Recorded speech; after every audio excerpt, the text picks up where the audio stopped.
If we're to become the best in the world for tech, we need to nurture talent in the pipeline, and educate and inspire future generations. We are living through a period of phenomenal and accelerating change, where technology means companies can grow from a staff of 3 to 300 in a couple of years. Traditional jobs are rapidly being replaced by ones demanding people with fresh skill sets or, thanks to artificial intelligence and automation, don't require people at all. We have a once-in-a-generation opportunity to make Britain the most high-tech country in the world.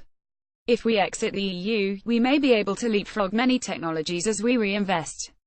How do we help our nation cope with such rapid evolution and the social and psychological challenges it brings? Future Cities UK technology has enjoyed great momentum over the past 5 years.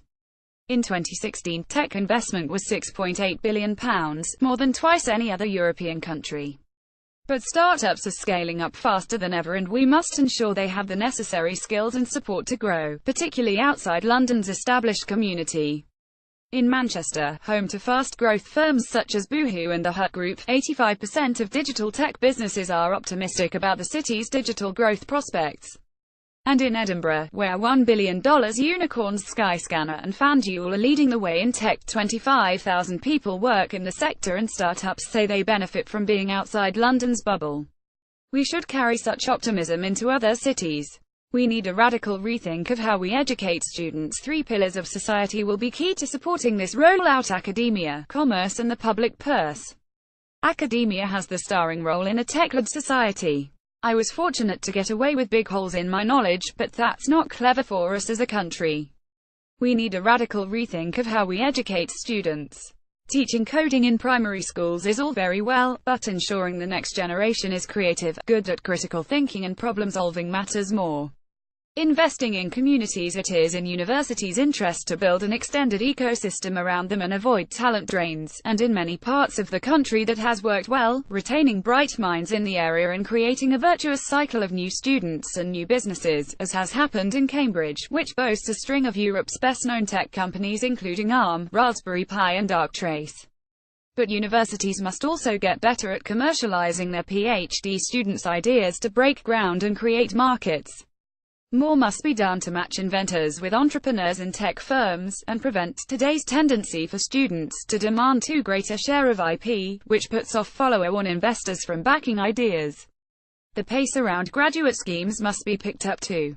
The few big boys of tech dwarf competitors here, and many businesses realize they need help to start the pipeline of talent now if it is to sustain them as they grow.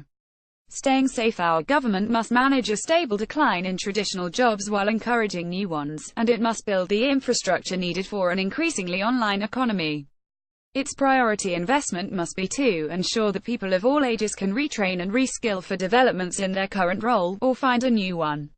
The UK Digital Strategy pledges to ensure all adults in England who lack core digital skills can access free basic training. The UK Digital Strategy pledges to ensure all adults in England who lack core digital skills can access free basic training. A digital skills partnership will work with industry to bridge the skills gap. And the government has vowed to support the National Cybersecurity Centre to provide a single point for firms, making the UK the safest place to live and work online. Our changing workforce is an unused pool for innovation and new business. As a nation, we have to tap into the mindset that drives many tech entrepreneurs and seize upon the collective brain power we are so lucky to have in Britain's booming and fast-changing digital economy. If we get it right, this country's tech sector could lead the world. Security in the open economy. Technology has redefined everything we know, from the way we communicate to the way we do business.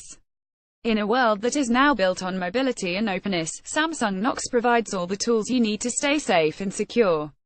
Visit Samsung Knox to learn how to keep your business running effectively, without compromising security.